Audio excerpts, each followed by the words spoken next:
Amén, hermanos. Que el Señor les bendiga. El Señor bendiga también a nuestros hermanos que nos ven en las redes sociales. Para nuestros hermanos que están en casita también les bendecimos. Tengo el privilegio nuevamente de compartir la palabra, hermanos. Así que quiero empezar diciendo algo que ya hemos mencionado y que nuestro apóstol a veces nos dice, ¿verdad? Que no es de que digamos cosas repetitivas, porque a veces aprendemos y seguimos aprendiendo más y más. Pero en la vida cristiana, nosotros como cristianos, no podemos vivir, hermano, no podemos tener una vida ignorando que tenemos un adversario, ¿verdad? Que tenemos un enemigo. Y la Biblia deja claramente que no tenemos una lucha contra ¿qué? Contra sangre y carne, ¿verdad? Sino contra principados, potestades, gobernadores de las tinieblas de este siglo, contra huestes espirituales de maldad en las regiones celestes. Entonces estamos en una guerra, ¿cierto? Y en una guerra hay confrontamientos, hay ataques, ¿verdad? Sí. Y nosotros estamos dentro de ella desde el momento en que aceptamos a nuestro Señor Jesucristo. Fuimos trasladados a una guerra espiritual, hermano. Y como ya mencionamos, hay ataques, confrontamientos. Y uno de esos ataques, hermano, como ya en una prédica anterior le había dicho, a veces los ataques no se ven, pero sentimos sus, ¿cómo se podría decir, hermano? Sus efectos en nuestra vida, ¿no? Cuando ya te sientes desanimado, cuando ya te sientes aburrido, cuando ya te sientes desgastado, cuando te sientes deprimido. ¿Qué más, hermano? ¿Qué usted le pondría? Cuando de repente usted, hermano, de repente no se da cuenta de dónde vino el ataque y ya estás distraído, ¿no? Ya estás así como que híjole, ¿de dónde? Amén, todas esas cosas, ¿verdad? Que te distraen, ¿no? Decía nuestra pastora negativo, ¿no? Que estamos como amargados de repente. Y esos, hermanos, son ataques que el enemigo da con dardos de fuego del maligno. Pero el enemigo no ataca solamente por atacar. Yo he oído testimonios donde te dicen, no, pues a él ya ni el enemigo ya ni lo ataca, ¿no? A mí recuerdo cuando me decían una vez en una predicación de jóvenes, que decían, cuando el enemigo ya no está interesado en ti, preocúpate, ¿no?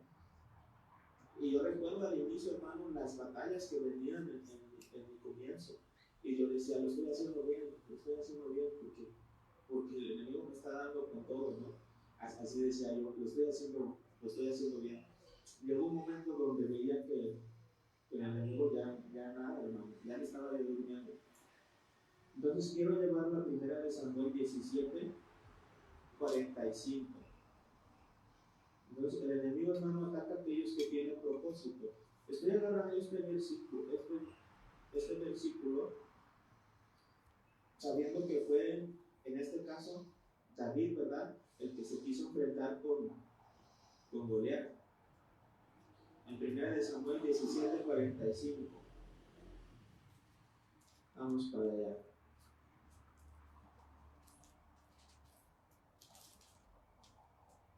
Dice la palabra del Señor: entonces dijo David al filisteo, tú vienes a mí con espada y lanza y jabalina, mas yo vengo a ti en el nombre de Jehová de los ejércitos, el Dios de los escuadrones de Israel, a quien tú has provocado. Aquí, ¿qué podemos ver, hermano? Vemos el enfrentamiento que hay entre un gigante y un siervo de Dios. Estamos viendo que el adversario ese gigante llamado Goliat, viene preparado, viene armado. Y la palabra nos deja ver con un énfasis que viene con espada y lanza y jabalina. ¿Y David por qué venía principalmente? En el nombre de Jehová, ¿verdad? Pero anteriormente, en los versículos anteriores, también la palabra nos deja ver que David había tomado su honda, ¿verdad? Y 5 piedras lisas del arroyo. Dios te bendiga, Leti. Ajá. Había tomado 5 piedras lisas del arroyo, llevaba su honda y tenía su, ¿cómo se podría decir? Donde guardaban sus, no recuerdo, su moral, ¿verdad? La palabra ahí da un nombre. Una honda. Donde metía sus cosas, era como un moral, pero la palabra ahí pone bien qué era, cómo se llamaba, pero no recuerdo el nombre. O sea, traía más herramientas, por así decirlo, de combate, armas. Estamos en 1 Samuel 17:45, ¿verdad? Pero se llama saco pastoril o zurrón. O zurrón, ese era, me acordaba que era algo así, zurrón. Ajá. Bueno, ahí estamos viendo que llevan varias armas muy diferentes, ¿verdad? A las que tenía su adversario, que era espada, lanza y jabalina. Pero David, más allá de las otras armas que él tenía, principalmente dice que viene en el nombre de ¿quién? De Jehová de los ejércitos. En el nombre de Jehová de los ejércitos. No es por hacer de menos las demás, porque tienen un significado bien tremendo también, lo que vienen siendo las 5 piedras, lo que viene siendo la hoja y esas herramientas. Pero ahorita nada más estamos viendo que él venía con la presencia de Dios, ¿cierto? Para enfrentar a ese gigante. Amén. Ahora, el enemigo está armado. Como ya vimos anteriormente, nuestro adversario es astuto, es estratega, es observador. Y aquí él ya viene preparado para la batalla. ¿Sí? El enemigo siempre está listo. Y él es tan astuto, hermano, para buscar un momento donde nosotros nos encontremos cansados o desgastados. Y ahí es cuando él espera pacientemente y te ataca. O sea, nuestro enemigo está preparado, está estudiando, sabe hasta más Biblia que algunos, hermano, ¿verdad? Está preparado. Lo que quiero dar a entender es que nuestro adversario no improvisa, él ya viene preparado. Ahora yo le pregunto a usted, ¿David improvisó en este enfrentamiento? ¿Qué dicen algunos? Ya cuando estaban cuando ya se iban a dar uno con el otro, ¿ahí improvisó David? ¿O no?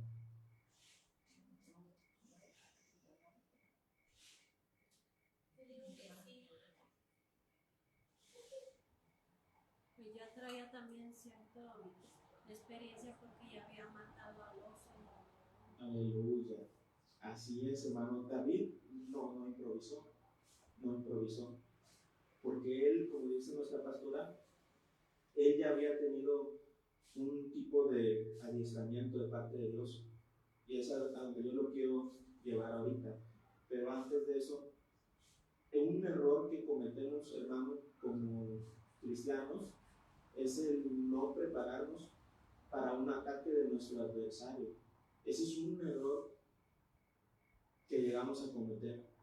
Porque el ataque, la Biblia no dice que va a faltar. O sea, es un hecho de que va a venir en algún momento. Entonces tenemos que estar preparados para un ataque de nuestro adversario. ¿sí? No podemos vivir sin preparación espiritual porque no es una posibilidad de que te llegue el ataque, es una certeza de que va a venir. Como ya mencionamos, estamos en un campo de batalla, estamos en una guerra espiritual. Ahora, como les hacía la pregunta, ¿David improvisó?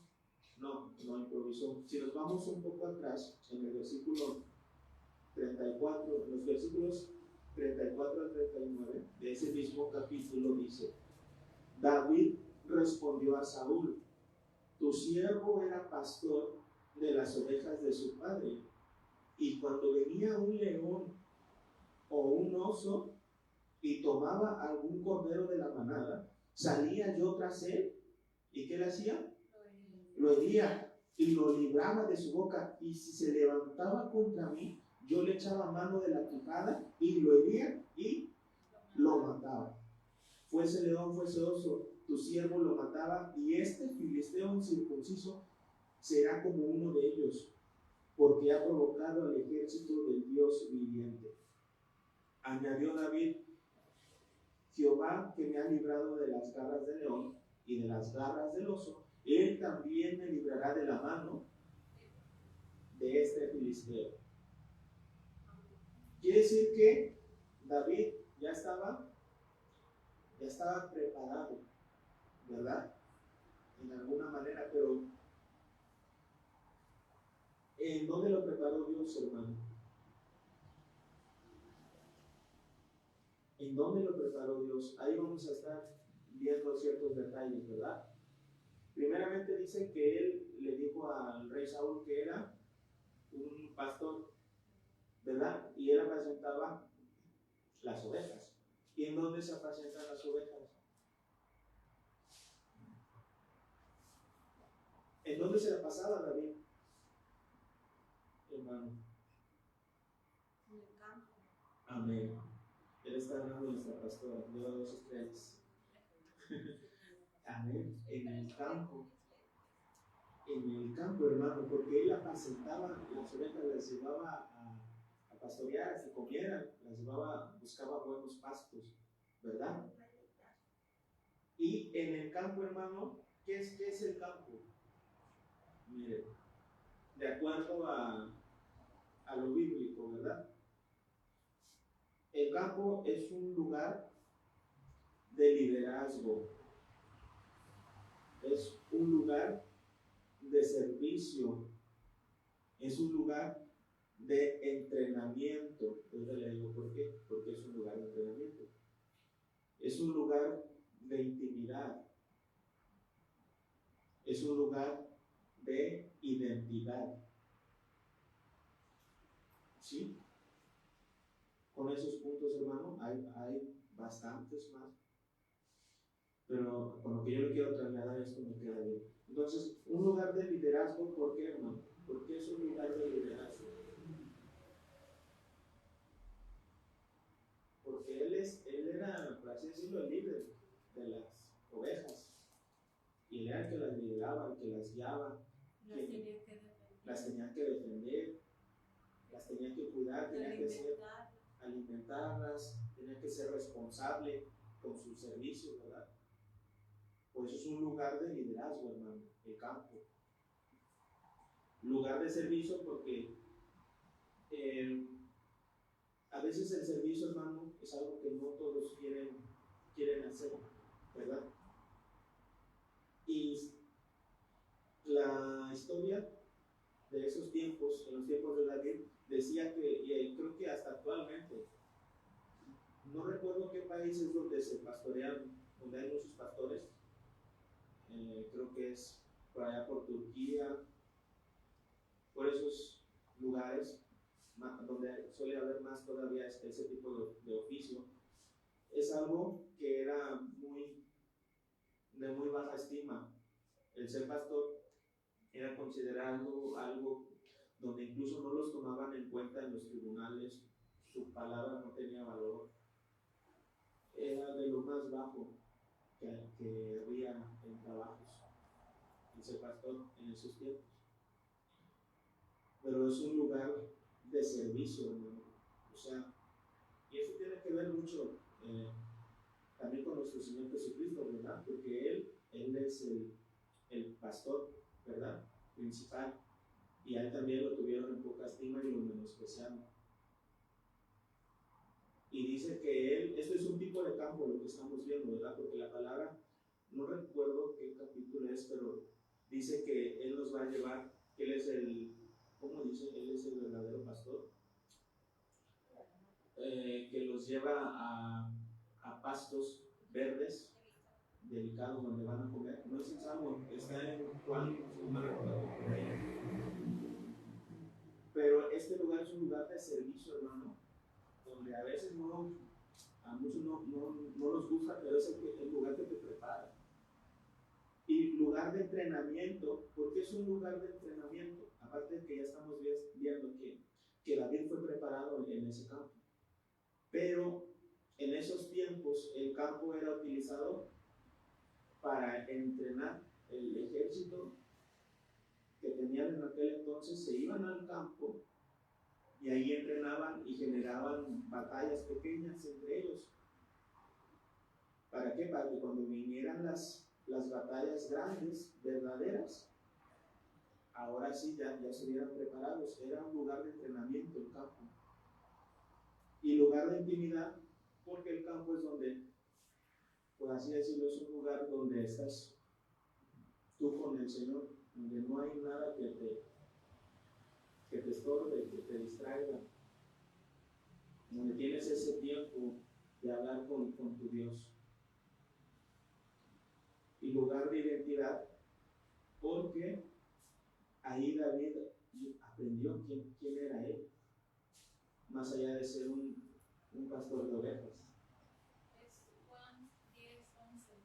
Yo soy el buen pastor da la vida por las ovejas. Amén, así es. Él dice que Él es el buen pastor y que Él da la vida por sus ovejas. Y hay otra parte donde dice que Él nos llevará a buenos pastos, ¿verdad? Es otro tipo de campo. Nosotros estamos viendo, por así decirlo, el campo de la preparación. Entonces, ¿qué aprendió David en el campo, hermano? En el liderazgo se aprende el entrenamiento, responsabilidad. Aprendió responsabilidad, ¿verdad? De hecho, David, yo creo que ahí también fue donde aprendió a adorar, ¿no? Así es. Porque ahí es donde tiempo de descanso cantaba y adoraba. Amén. Así es, hermano. Ahí aprendió responsabilidad y cuidado. Aprendió a ser vigilante, porque como dice también nuestra pastora, ya lleva muchas estrellitas nuestra pastora, él tenía que cuidar a sus ovejas. Entonces él no podía distraerse, tenía que estar vigilando. Y aún así, la palabra nos deja ver que hubo ataques, ¿verdad? Se acercaba. Incluso decía que cuando él le quitaba de su hocico, a sus ovejas, y se levantaban contra él, él los seguía y los mataba, sea oso o fuese león, ¿verdad? Entonces aprendió responsabilidad, liderazgo. Aprendió a conocer a Dios. Así es, porque como habíamos visto también era un lugar de identidad, ¿verdad? De intimidad, donde él adoraba, y se dice que la mayor parte de algunos salmos que son más íntimos, que hablan de conversación con Dios, en la presencia de Dios, fueron ahí, hermano, en el campo, cuando él se encontraba pastoreando las ovejas. Es un dato, ¿verdad? Que vemos nosotros, quizás no certeramente, pero la Biblia nos deja entender eso. Entonces, aprendió responsabilidad, cuidados, a ser valiente, a ser vigilante, y obtuvo un conocimiento íntimo de quién era él y quién era Dios. Entonces, algo importante, hermano, que sí le tengo que dar como más importancia es al tema de la adoración, porque sabemos que David era el dulce cantor de Israel, ¿verdad? Y era un tañedor. Dice la palabra en Salmo 144:1, dice: bendito sea Jehová, que adiestra mis manos para la batalla y mis dedos para la guerra. Salmos, ya habíamos mencionado hace tiempo que Salmos significa el libro de las alabanzas. Cada salmo es alabanza para adorar a nuestro Dios.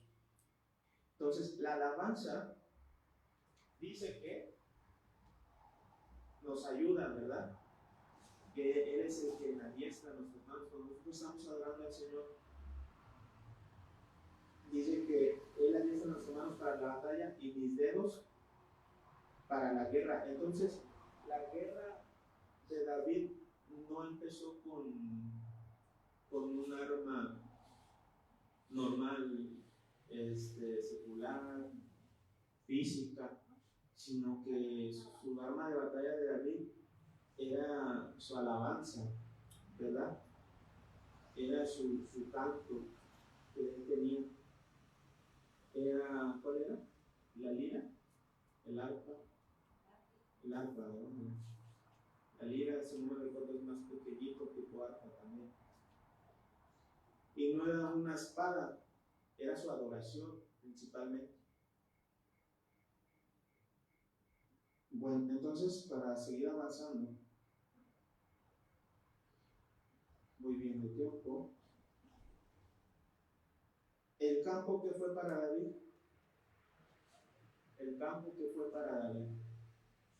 fue un lugar de preparación. Ahora, como ya leímos en los versículos 34 en adelante, ¿qué adversarios se encontró David en el campo? Principalmente. La pastora ya no puede opinar. ¿Amén? ¿Cuál? El oso y el león y el oso, ¿verdad? Porque en el campo hay más animales, pero son como los más grandes. Y tienen algún significado espiritual. Entonces, como ya dijeron, es el oso, el león y el oso. Ahora quiero leerle cómo es el estilo de ataque de estos animales. El león, su estilo de ataque es que es veloz, es ágil y tiene precisión. ¿Sí? Es veloz, es ágil y tiene precisión. Dice, el león usa su velocidad para emboscar y derribar a su presa rápidamente, a menudo con una mordida dirigida a la garganta o a la nuca. Ahora vamos a ver el oso. Su estilo de ataque es que es fuerza bruta en tamaño y resistencia. ¿Sí? Fuerza bruta en tamaño y resistencia. Él ataca con una fuerza abrumadora utilizando su peso, sus garras y su potente mordida para dominar a su oponente. Entonces, ¿cuál es la diferencia de ataque de estos animales? Es que el león es ágil y es preciso. El oso utiliza más que nada su fuerza bruta, su resistencia, y aparte de que tiene una mandíbula muy poderosa, creo que más que el león. Entonces, ¿qué representan espiritualmente de acuerdo a esta forma de ataque? Lo dejo opinar, hermano. La manera en la que el enemigo nos ataca, porque es cauteloso, pero es muy preciso porque sabe en qué momento atacarnos. Pero lo hace con tanta fuerza que si no estamos preparados, caemos rápido. Así es. Por ejemplo, el león, hermano. Vemos que David, uno de sus responsabilidades era estar vigilando, ¿verdad? ¿Cierto? Que sus ovejas estuvieran seguras. Pero llegaban momentos donde el león se la quería comer, pues ya la tenía en el hocico. ¿Y qué podemos deducir en eso, hermano? David se descuidaba. Vamos a decir, pues, a lo mejor sí, no sé, pero vamos a suponer que sí, ¿no? Que sí se descuidaba. O quizás venían, normalmente el león, yo recuerdo que ataca solo, no recuerdo, y las leonas son las que se entre manada. Normalmente las leonas son las que tienen la presa y el león ya nada más llega a comer, a devorar, sí. Pero también el león también es depredador. Por dominio, solo ataca. Sí. Entonces vamos a suponer que David, digamos que se descuidaba, ¿verdad? Pero él de alguna manera lograba salir de ese ataque y salía indefenso, hermano, porque imagínense, él literalmente se enfrentó con un león, con un oso, literalmente. Espiritualmente representa muchas cosas. Entonces, el león, ya vimos que ocupa un ataque rápido, violento, es directo. ¿Qué representan esos ataques del león? ¿Qué representarían esos ataques? Espiritualmente hablando.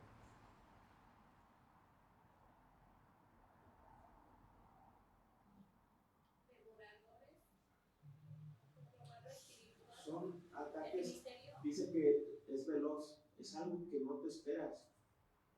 Porque dice que el enemigo, el león, anda como el león rugiente, ¿verdad? Buscando a quién devorar. Y quiere decir que si no estás atento, no estás vigilando, él viene y te ataca. Quiere decir que es cuando tú no te das cuenta, cuando uno está despistado, cuando uno no está vigilando, no está orando, no estás preparado para un ataque de tu adversario, y es así, veloz y rápido. Eso representa esos ataques del león. Y el oso, hermano, ya vimos que su fuerza, ¿cómo le digo que era? Su estilo de ataque, ¿cómo era? Era de fuerza bruta, en tamaño y resistencia. Los ataques del oso son aquellos que te cansan con el peso que traen. Resisten, están resistiendo a que no estés avanzando. El ataque del león es más como para matar, por así decirlo, aunque del oso también, ¿verdad? Pero en lo espiritual, el del oso te cansa, te abruma, te llena de pensamientos, por así decirlo. Todo lo que tenga que ver con la mente.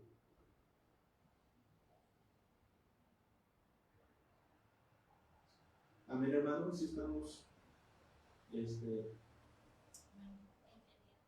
aprendiendo, entendiendo. Bueno, entonces Dios permitió que David pasara por pruebas previas antes de enfrentarse a un gigante, ¿verdad? Ahora, en el campo, como ya vimos, es un lugar íntimo.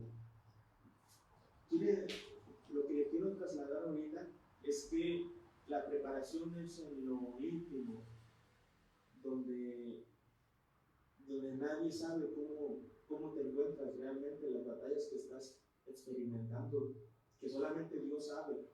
Porque en el campo a David nadie lo veía, ¿verdad? Nadie lo veía, pero cuando se enfrentó con Goliat ya era una batalla pública, ¿cierto? Entonces el Señor te prepara en lo secreto. Yo creo que cada uno de nosotros en este momento estamos enfrentando alguna batalla que solamente tú y Dios saben. Es una batalla íntima que estás librando. De cualquier batalla, cualquier tipo de batalla, pero estamos enfrentando alguna. Pero eso es lo secreto, ahí donde nadie te ve. ¿Sí? Entonces, hasta este momento, hermano, hasta este momento que hemos aprendido que David ya había enfrentado leones, ya había enfrentado osos, ya había aprendido a pelear, a ser vigilante, responsable, a ser un líder. Ya había, y lo más importante, había aprendido a adorar a Dios. ¿Sí? Ya tenía unas cualidades David bien tremendas. Entonces, lo que se aprende en secreto se va a revelar en lo público, hermano, a lo que estamos viendo. Porque en lo íntimo se recibe una unción, ¿verdad? A David lo ungieron de manera íntima entre su familia nada más. No lo vio nadie más. Y ahí lo preparó Dios. También ahí, donde nadie ve. Y ya después ya te salta en lo público. Amén, hermano. Ahora, regresemos al versículo 44, al 44 y al 45. Ahí adelantito, ahí lo tenemos. El versículo 44 dice: dijo luego el filisteo a David: ven a mí y daré tu carne a las aves del cielo y a las bestias del campo. Entonces dijo David al filisteo: tú vienes a mí con la espada y lanza y jabalina, mas yo vengo a ti en el nombre de Jehová de los ejércitos, el Dios de los escuadrones de Israel, a quien tú has provocado. Ahora vamos a ver cuáles son esas armas, ¿verdad? Pero primeramente, ¿quién era Goliat? Ese filisteo, ¿quién era? Era ¿qué, hermano? Era un gigante. Y de acuerdo a lo que estamos aprendiendo, ¿qué es un gigante? Más allá de lo histórico, del origen. De acuerdo a lo que estamos viendo en el tema, ¿qué es un gigante?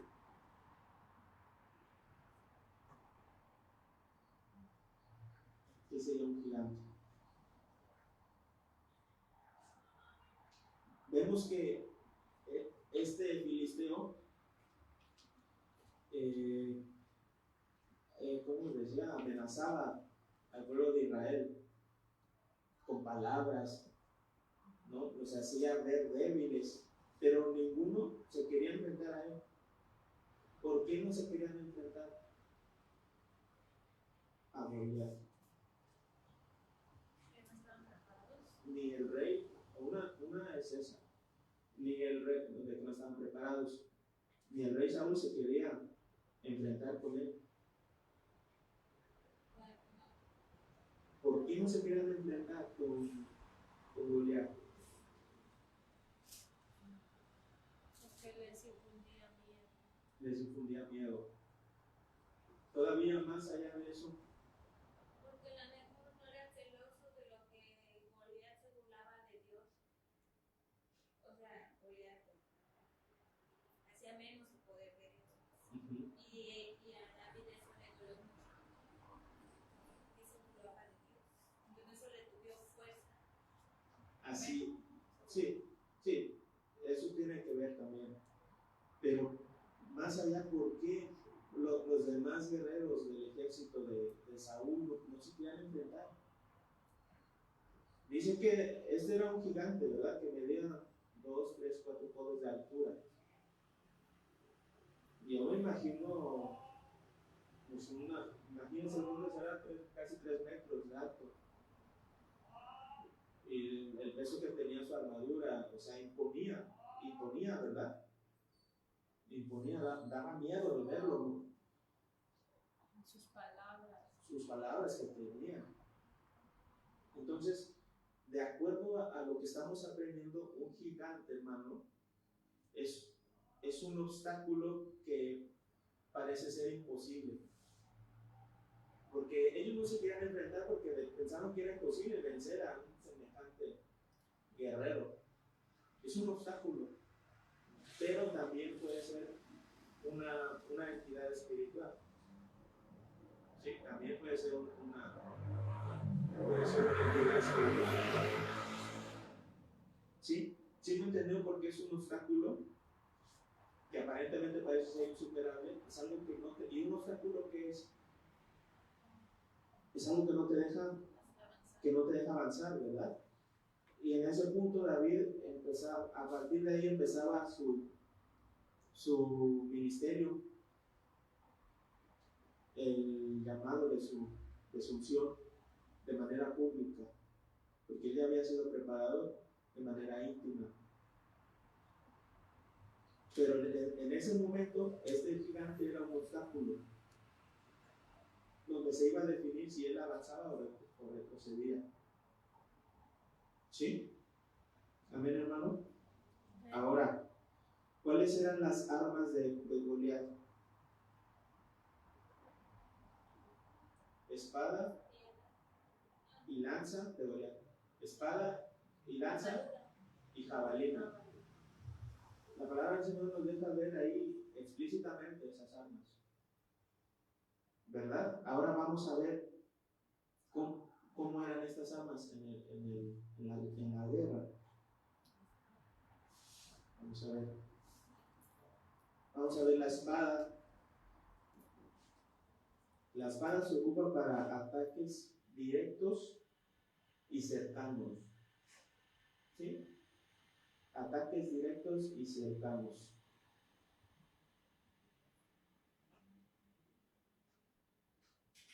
La lanza, vamos a ver la lanza. La lanza puede usarse para lanzarse, pero también es muy efectiva en el combate cuerpo a cuerpo para apuñalar. Y la lanza es más gruesa, porque ahora la jabalina es más delgada, es más corta, para empezar es más corta, es más ligera y tiene una punta más pequeña que una lanza normal. Y esta solamente está hecha para arrojarse. ¿Sí? ¿Cuál es la diferencia hasta ahorita entre una lanza y una jabalina? Que la lanza se puede utilizar tanto para lanzarla, para arrojarla, como para un combate cuerpo a cuerpo. Y normalmente su uso es para combate cuerpo a cuerpo, porque la lanza normal es más gruesa y servía para detener también ataques y para herir. Y la jabalina era más corta, más delgada, por eso era específicamente usada para lanzarse, no para cuerpo a cuerpo, porque aparte tenía una flecha más, para que fuera más ligera, era más pequeña. Y ambas, tanto la lanza y la jabalina, pueden herir o matar. ¿Sí? Y la espada es un ataque más peligroso, que mayormente es para liquidar al enemigo. Ahora, ya vimos que la espada son ataques directos y cercanos. ¿Cómo sería lo espiritual?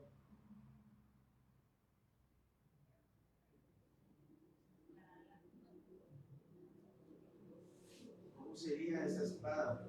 Porque la palabra del Señor nos dice que es una espada, ¿verdad? Que es más cortante que toda espada de dos filos y que penetra hasta partir el alma y el espíritu, las coyunturas y los tuétanos, y discierne los pensamientos y las intenciones del corazón. Pero el enemigo también tiene una espada. ¿Y qué ocasiona esa espada de nuestro enemigo? Porque son ataques directos. Pues son ataques que vienen directamente, hermano, que podrían ser, por ejemplo, podrían ser enfermedades, que son directas al cuerpo. Podría ser directamente también en la mente, por así decirlo. Son ataques más directos. Ahora la lanza, hermano, que esta se ocupa tanto para las dos cosas, para lanzarse y para un combate también cuerpo a cuerpo, pero normalmente se ocupa para un combate también cuerpo a cuerpo. Podrían ser, hermano, de igual manera, tanto la lanza y la jabalina pueden ser pensamientos de miedo, de intimidación, la lanza, pero la jabalina, como es algo más a lo lejos, podrían ser tentaciones, dardos de fuego del maligno, que también nos deja ver la palabra. Ahora, sabemos que faltaría más, ¿verdad?, de la armadura de Goliat, porque tenía que tener una cobertura aquí, como se llama, una coraza. Tenía que tener más aparte de eso, ¿no? ¿Qué representaría eso? Porque sabemos que a David le quisieron poner una armadura y no la quiso. ¿Qué representaba esa armadura? Como cobertura, como quién es quien te protege, ¿verdad? No era Saúl, no era la armadura de Saúl. No se la quedó, entonces le quedaba toda ahí aguada y le pesaba, no tenía esa agilidad. Y Goliat también tenía su armadura, representa como el orgullo, por así decirlo, de que él era el que podía vencer, que él era el más fuerte de todos. Sin embargo, David sí iba armado, hermano, no de manera física, pero espiritualmente él iba armado.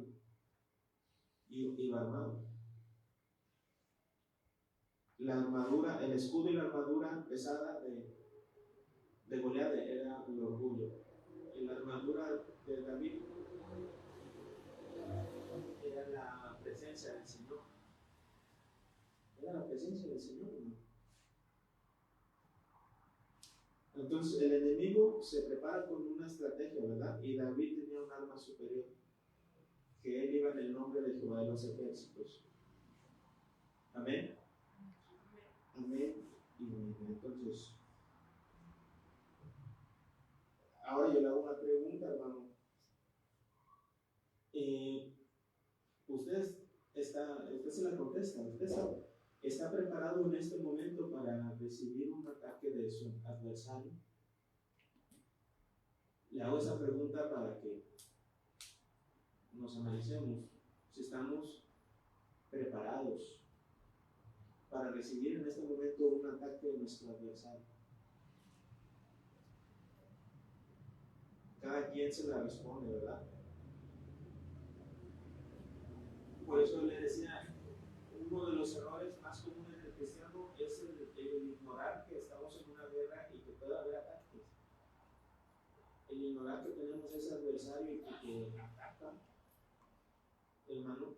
Y si en este momento viene un gigante, hermano, porque algo que también le quería, se me olvidó decirle, se me pasó, fue que esas pruebas que enfrentó David previamente en el campo, que eran pruebas en lo íntimo donde tú estás venciendo, te están preparando para una prueba que puede ser mayor, que podría ser un gigante, algo en lo que uno dice, no, pues con esto ya no se puede. Porque ¿qué podría ser un gigante? Yo recuerdo, hermano, cuando nuestro pastor el año pasado, que él tenía un sueño donde la iglesia huía de un gigante, pero él decía que estuviéramos seguros. Y no pasó mucho después de ese sueño, cuando uno no veía venir un gigante en mi familia de enfermedad, hermano, donde honestamente para algunos era como algo, un decreto ya que marcaría la vida de un familiar mío, que era algo insuperable, algo que la ciencia ya no puede arreglar.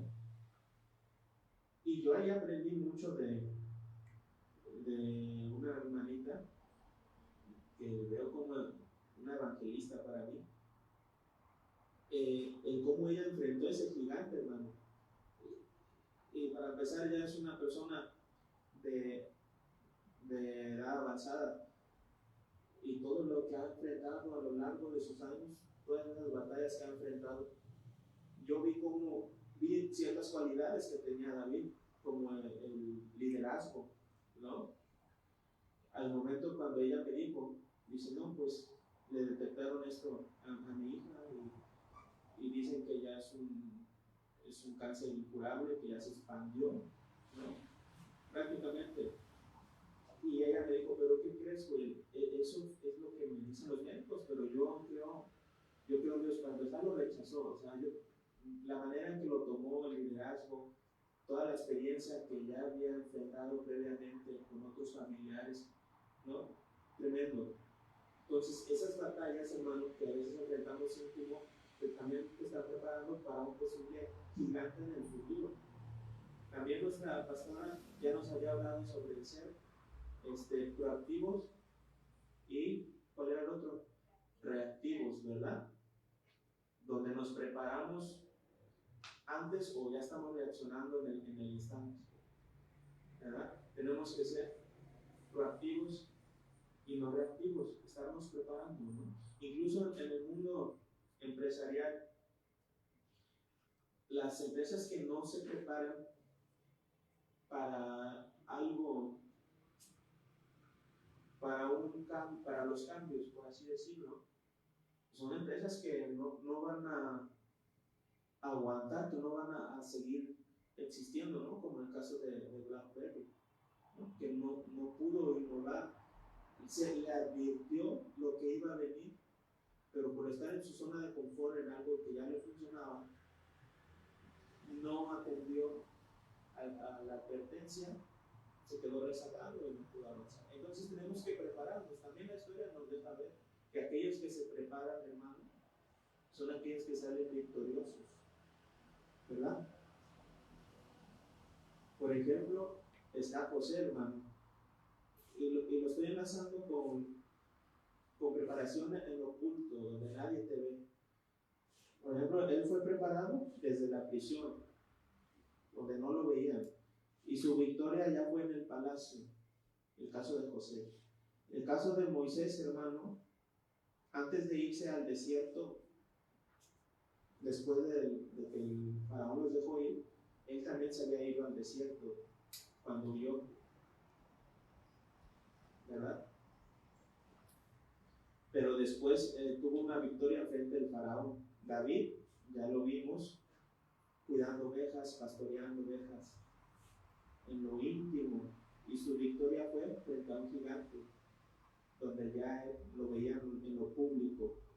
La preparación de nuestro Señor Jesús también fue íntima, en el desierto, en ayuno y en oración. O sea, hay que prepararnos antes, ya sea para un ataque. Sí, hay que prepararnos para un ataque. Nuestro Señor se preparó en ayuno, en oración. Josué se preparó sirviendo a Moisés, y su victoria fue cuando conquistando la tierra. Gedeón, su preparación fue entre todos, cuando él se escondía, cuando él era temeroso. Desde ahí empezó su preparación, sus cambios constantes. Y la victoria fue cuando derribó al enemigo. Y así, hermano, Esther de igual manera, se preparó en lo íntimo, en ayuno, y su victoria fue cambiando el decreto, ¿verdad? Del rey. Y así, hermano, tenemos varios. Daniel. ¿Cómo se preparó Daniel? En una oración constante. Y cuando vino que ya sabemos que eso es como una sombra de lo que va a venir, ¿verdad? De cuando pasaron a sus amigos, él no estaba con sus amigos en el horno de fuego, ¿verdad? No estaba. Y eso digo que es una sombra porque dice que lo calentaron 7 veces más, ¿verdad? Que representa la gran tribulación. Pero Daniel no estaba, él estaba en el palacio. Entonces él ya se había preparado en oración para evitar un juicio. ¿Quién más, hermano? Está Nehemías. Y bueno, ya se me agotó el tiempo. Ya para terminar, hermano. Entonces, solo te quiero decir que si tú estás enfrentando en este momento una batalla o un ataque, estas batallas nos están sirviendo nos están preparando incluso, hermano, para quizás una batalla más fuerte. Vas a decir, bueno, pues yo no quiero seguir enfrentando más batallas, hermano. Sino que el ataque va a llegar, pero si tú no estás preparado, va a ser tu derrota. Pero si estás preparado, va a ser tu victoria, va a ser tu testimonio. Sí, hermano. O sea, hay que prepararnos principalmente en la adoración, hermano, en la oración al Señor, para que podamos resistir estos ataques, así como el rey David, hermano. Entonces, ya con esto termino, hermano. Ya toqué todo lo que quería compartirles. Sigamos resistiendo, que no nos cansemos, que tengamos los ojos puestos en nuestro Señor Jesucristo, como también ya se nos había predicado. Y por eso me despido, que el Señor les haya bendecido. A los que nos ven en las redes sociales, sigan resistiendo, no se dé por vencido, que es una preparación que a veces el Señor nos hace pasar por ciertas pruebas, y recibe de Él tu fuerza y tu entrenamiento. Nos pedimos que el Señor les bendiga.